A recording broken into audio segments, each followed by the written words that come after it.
please, don't worry. Whatever you say, yes, ma'am. Aye, sir. Okay. Boy, I love Roger Rabbit. I am Roger Rabbit.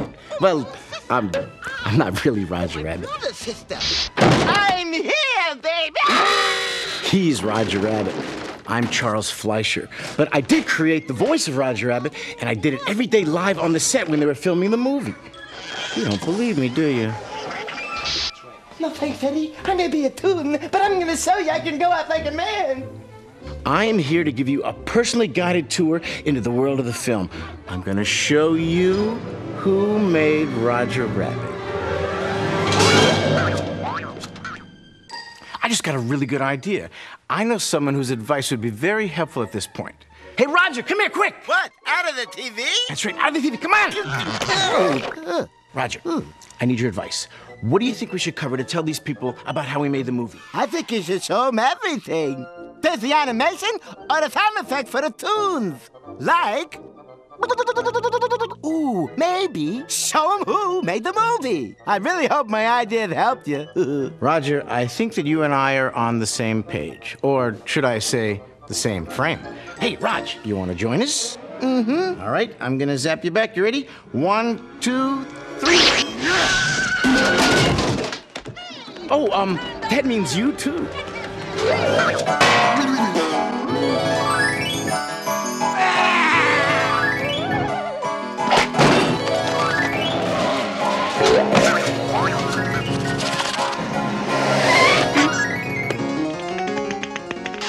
So, here we are, inside the world of Roger Rabbit.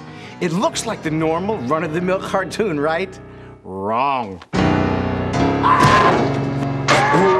Background and action! So, to answer the question, who made Roger Rabbit, we really should start with the head honcho. And by that, I don't mean R.K. Maroon. This gentleman is Mr. Steven Spielberg. He was the executive producer. And here, that's Mr. Robert Zemeckis, the director. These two brilliant minds are responsible for bringing Roger Rabbit to the big screen.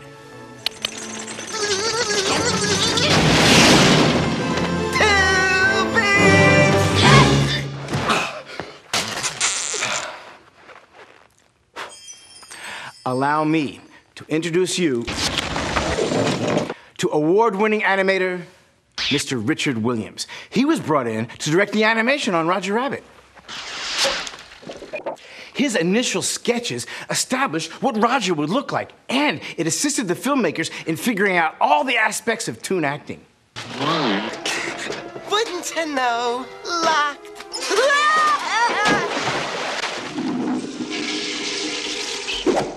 It was a big challenge trying to figure out how to take a cartoon character and a human actor and try and figure out how to put them in the same scene and make them look seamless. The butcher, the baker, they didn't know. But the liquor store guy, he knew. And I don't want no damn time, don't you? Come on, get out of here, come on. Please, Eddie, don't tell me you're making a big mistake. I didn't kill anybody, I swear. Wait, hold it. I'm getting a little ahead of myself. Just let me back up a little. Whoa! Long before the filming was started, a series of storyboards was created. These are simple sketches that are arranged like panels in a comic strip, and they show the filmmakers what the action is going to look like on the screen. Now, before the animation started, the filmmakers had to shoot all of these scenes using only the human actors. Why? Because the tunes would be added in later. Let's take a look at what I'm talking about. Take one. Good-looking guy like that? The dames will be breaking his door down. Dames? What dames? Jessica's the only one for me. You'll see. We'll rise above this piddling picadillo. We're gonna be happy again. You got that? Happy. Capital H-A-P-P-I. When Steven Spielberg saw the first cut of the movie, before the tunes were added, he said that it looked like The Invisible Man returns. To help out the actors, rubber dolls of the missing cartoon characters were used as a reference. Towards the lens. Arm is in relationship to his eyes. So if your hand's like this, we're cutting him at the eyes, the bottom of the frame line. You gotta get that up so that, yeah. They brought toon actors to the set to do voices while they filmed the humans.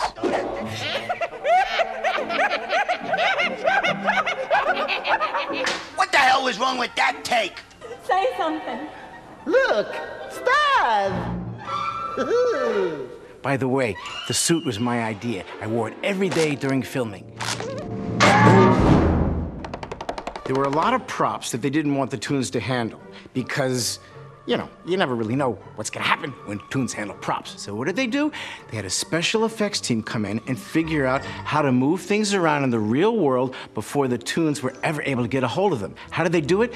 They built mechanical devices, which then picked things up on the set. And you never get to see these contraptions in the movie because they were covered over by the animation. That is brilliant.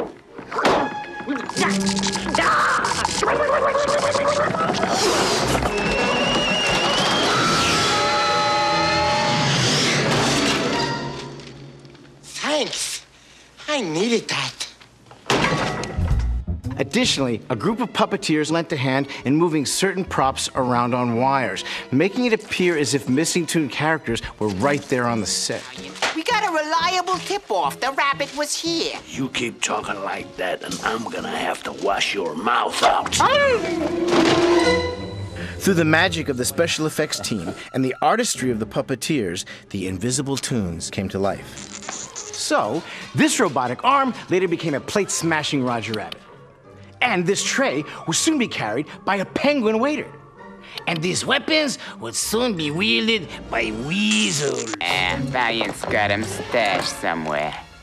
When it came time to pull it all together, they filmed the scenes with the special effects, the actors, but no Toons. Ready!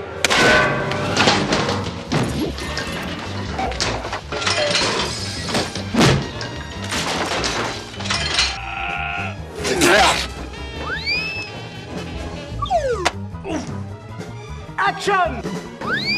Action! Action! And cut! How was that, Mr. Zemeckis? Not bad. Once again, one more. Once the human actors finished their scenes, the animators went into action. Director Robert Zemeckis worked very closely with Richard Williams and his team of animators to integrate the animation with the live action that had already been shot. And the rabbit's like, doesn't want to go back in, and Hoskins is pushing him down and straining him and like just like doing like Toon squash on the top of his head.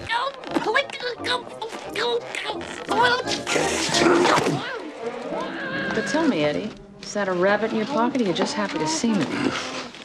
More than 300 of the best animators and production personnel from all over the world were brought together to work on Who Framed Roger Rabbit. To add animation to a scene, every frame of live action footage was made into a still photograph, and then the animators had to hand draw every frame on top of each photo. No computers were used. Now think about that. Someone had to draw every minute movement of the Toons, frame by frame, and then hand paint all the colors onto each cell. Okay, let's do the math and see if we can figure this out. There's 24 frames per second, which means that every 10 seconds would be 240. So, multiply by the square root of hours in a day. Add the percentage of coffee consumed by the animators.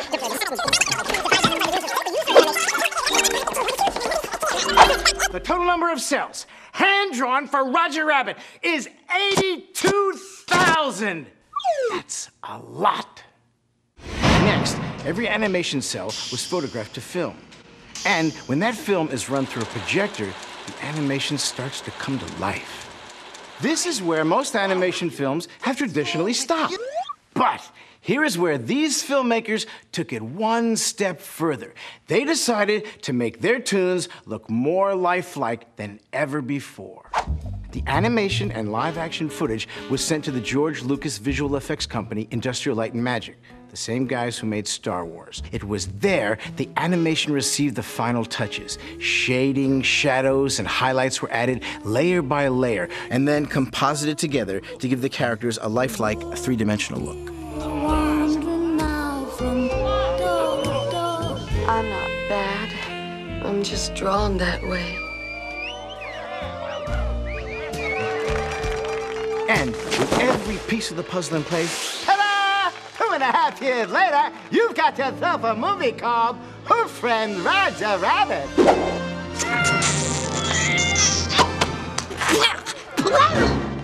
So, who made Roger Rabbit? I'll tell you.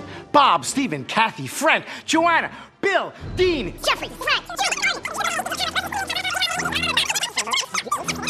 Stubby, and me, Charles Fleischer. I hope you enjoyed your journey. Roger and I had an amazing time, and we would both like to thank you. Thank you from me and Roger? Roger? Roger, what are you doing? Get me out of here, will you? Don't press the remote! Roger! Put down that remote, Roger! Stop! See you later, Charlie.